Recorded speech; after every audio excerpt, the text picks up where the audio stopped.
दोस्तों नमस्कार। कैसे हैं आप? उम्मीद करता हूं कि आप सब लोग अच्छे होंगे, बहुत ज़्यादा अच्छे होंगे, खुश होंगे और आपका स्वास्थ्य भी अच्छा होगा। दोस्तों कभी कभी इंसान गलती से भी कुछ ऐसा अच्छा कर जाता है कि जिसके परिणाम बाद में बहुत अच्छे निकलते हैं, जिसके परिणाम बाद में पॉजिटिव रहते हैं, जिसके परिणाम बाद में बड़े सुखदायी रहते हैं। एक बार एक नगर में एक राजा रहता था। एक दिन उस राजा के मन में विचार आया कि क्यों ना दूसरे वन में जाकर शिकार किया जाए। दोस्तों राजा तो राजा है, जब उसने मन बना लिया तो अपने साथ और थोड़े से सैनिक लिए और अपने मंत्री को लेकर चल दिया और धीरे धीरे अपने घोड़े पर बैठकर चल दिए। मस्त आराम से जा रहे थे। रास्ते में शाम हो गई क्योंकि जंगल दूर था। वहाँ पर जाने के बाद में उन्होंने विश्राम करना स्टार्ट कर दिया। जब विश्राम कर रहे थे तो उन्होंने सोचा कि क्यों ना आज सब्जी बनाई जाए और यहीं पर कुछ खाने का इंतजाम किया जाए, क्योंकि उनके पास में अपना पूरा सब सामान था। तो राजा के मन में क्या आया, राजा बोला कि और सब दिन तो मुझे बना हुआ खाना ही मिलता है, लेकिन आज मेरा मन है कि मैं सब्जी काट कर आज तुम्हारे सबके लिए खाना बनाऊं और सबको खाना मैं खुद ही खिलाऊं। तो इस बात को सोचकर वो मंत्री बोला कि ठीक है राजा साहब, जो होता है अच्छे के लिए ही होता है, आपकी मर्जी, अगर आप ऐसा करना चाहते हो तो ऐसे ही कर लो। खैर सब्जी का इंतजाम किया गया। राजा ने एक बड़ा सा चाकू लिया और सब्जी काट काट कर अपना उधर रखता रहा। एक बार गलती से इस तरीके से सब्जी काट रहा था तो सब्जी काटते काटते उसका अंगूठा कट जाता है और बहुत सारा खून बहने लगता है, यानी कि अंगूठा उसका कट ही जाता है आगे से चाकू से। अब जब उसका अंगूठा कट गया, खून निकलना स्टार्ट हो गया, पट्टी बांधी गई, कुछ मलहम वगैरह लगाए गए। तो जब मंत्री को ये बात पता चली तो मंत्री राजा से बोलता है कि राजा साहब, खुशी की बात है, जो होता है अच्छे के लिए ही होता है। अब जो हो गया सो हो गया। अब राजा को इस बात को सुनकर बड़ा क्रोध आया। राजा बोला कि पता नहीं साला कैसा मंत्री है, जब मेरे चोट लगी है, मेरा अंगूठा कट गया है और ये फिर भी मुझसे यही बोल रहा है कि जो हो गया है अच्छा हो गया। अब ये भी कोई अच्छी वाली बात है। खैर रात का समय था, खाना खा लिया, सब सो गए। अगले दिन फिर निकलना था। रास्ते में जा रहे थे, वहाँ पर कुछ जंगली जो सूअर होते हैं उन्होंने उनके ऊपर हमला बोल दिया और उसमें राजा के 2 सैनिक भी मारे गए और राजा भी एक बार गलती से घोड़े से गिर गया और उसके थोड़ी चोट लग जाती है। जब ऐसा वाकया वहाँ पर हो गया तो मंत्री ने फिर राजा से वही बोला कि जो कुछ हुआ अच्छा हुआ राजा साहब, ये तो होना ही था और जो भी होता है अच्छे के लिए ही होता है। अब तो राजा को बड़ा क्रोध आया। राजा बोला कि मैं घोड़े से गिर गया, मेरी उंगली कट गई, 2 सैनिक मारे गए, तो अब तो ये अच्छी बात है नहीं। फिर भी मंत्री ऐसे बोल रहा है तो राजा को बड़ा क्रोध आ गया। राजा के साथ 6-7 सैनिक थे। अब 6-7 सैनिकों में से 2 मर गए, एक वो मंत्री था।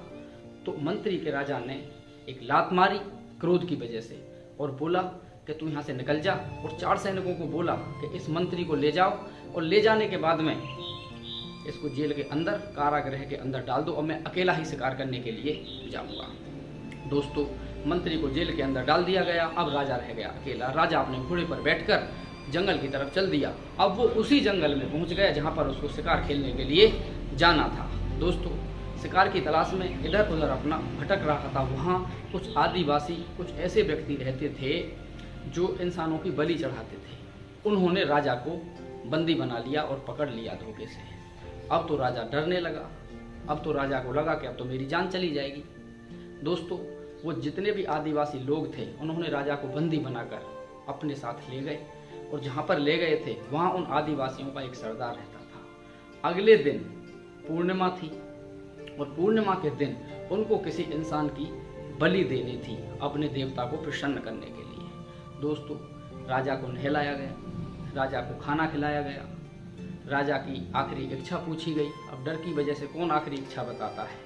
तो दोस्तों जो आदिवासियों का सरदार था उन्होंने बोला कि पहले इस राजा को सही तरीके से चेक करो, इसका कोई अंग कटा हुआ तो नहीं है, ये सब तरीके से पूर्ण है। उसकी जांच पड़ताल की गई तो जांच पड़ताल में पाया गया कि राजा का अंगूठा कटा हुआ है। अब कटे हुए इंसान की बलि दी नहीं जा सकती थी क्योंकि अशुभ था। तो उन्होंने राजा को धक्के देकर वहाँ से भगा दिया। राजा की जान बच गई। अब राजा की समझ में सब तरीके से आ गया। अब राजा मंत्री की बातों को सोच रहा था। सोचते सोचते अपने नगर में आ जाता है और तुरंत आकर मंत्री को सारी बातें बताता है। और राजा उस बात के लिए माफ़ी भी मांगता है कि मंत्री तुम मुझे माफ़ कर दो भाई, क्योंकि मैंने तुमको लात मारी। अब मंत्री राजा की इस बात को सुनकर फिर कहता है कि राजा साहब, जो हुआ अच्छे के लिए हुआ। अब राजा बोला कि भाई मैंने तो तुझ में लात मारी थी, तुझे बेइज्जत किया था, तुझे जेल में डाल दिया 2-3 दिन के लिए, अब क्या अच्छा हुआ इसमें।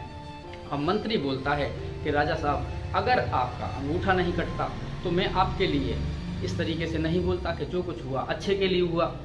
आपको क्रोध नहीं आता और आप मुझे वहाँ से भगाते नहीं। अगर मैं आपके साथ में रहता तो आदिवासी हम दोनों लोगों को पकड़ लेते। मेरा ना कोई अंगूठा कटा हुआ है, ना कहीं से सर फटा हुआ है। आप बच जाते, लेकिन मेरी बलि चढ़ जाती, मुझको मार दिया जाता। तो इसलिए राजा साहब, आपने मुझको वहाँ से भगा दिया, मेरी बेइज्जती की, मुझ में लात मारी, बहुत अच्छा हुआ। अब राजा की समझ में पूरी बात आ गई थी कि मंत्री जो भी बात बोल रहा था कि जो होता है अच्छे के लिए ही होता है। दोस्तों, हमारे जीवन में कई बार हमारी जो सफलता होती है वो रुक जाती है, हमारा बिजनेस रुक जाता है, हमारी पढ़ाई रुक जाती है। तो ऐसा नहीं है कि जो भी कुछ हो रहा है वो गलत ही हो रहा है। हो सकता है कि आने वाले कुछ वक्त के बाद में उसके हमको रिजल्ट अच्छे देखने के लिए मिलें, लेकिन ऐसी परिस्थिति में हमको अपने आप को स्टैंड करके रखना है। अपनी जो सोच है उसको पॉजिटिव रखना है। अगर हम पॉजिटिव रहेंगे, अगर हम अच्छा सोचेंगे, अच्छे परिणामों के बारे में सोचेंगे, तो हो सकता है कि आने वाले वक्त में वही जो खराब समय है एक अच्छा समय लेकर आए और हम सफल हो जाएं। दोस्तों, आज की वीडियो में बस इतना ही। और अगर वीडियो आपको अच्छी लगी हो तो बस अंत में लाइक कर देना।